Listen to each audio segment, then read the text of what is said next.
Imagine, ta famille entière est massacrée sous tes yeux. Tes oncles, tes cousins, tes frères, tous. Et toi, seul survivant, tu n'as qu'un choix.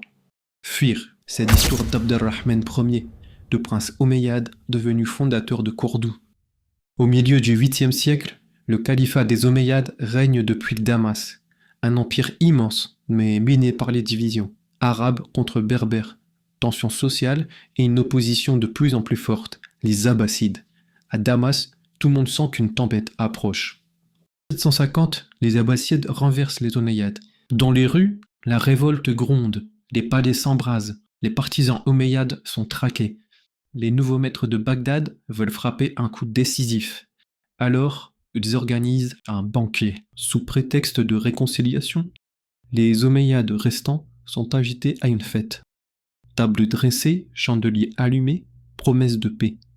Mais au signal, les portes se referment, les épées se lèvent, et dans le sang, la dynastie omeyyade est exterminée. Un seul échappe à la tuerie, Abd-ar-Rahman, 19 ans. Avec son affranchi fidèle, Badr, il fuit dans la nuit. Dès lors, il n'est plus qu'un fugitif traqué par les agents de Bagdad. Des années durant, il erre de tribu en tribu, du désert de Syrie à l'Égypte. Traqué, affamé, il atteint le Maghreb. De prince raffiné, il devient un exilé, animé d'une idée, restaurer la gloire perdue des Omeyyades. Après des années d'errance, une terre attire enfin son regard. Al-Andalus. Depuis la conquête de 711, la région s'enfonce dans les divisions. Rivalité entre Arabes, tensions avec les Berbères, querelles entre anciens soldats.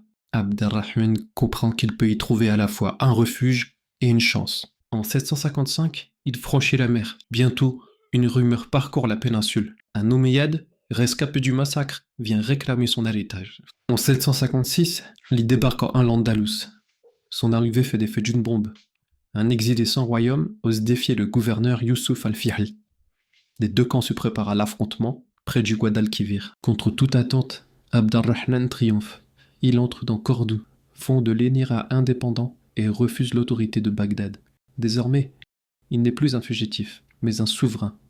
On l'appellera Ad-Dakhil, celui qui est entré. Abd-ar-Rahman Ier, dernier survivant d'une dynastie anéantie, a bâti un royaume au bout du monde musulman. Son héritage brillera pendant des siècles. Cordoue, joyau d'Al-Andalus, commence ici.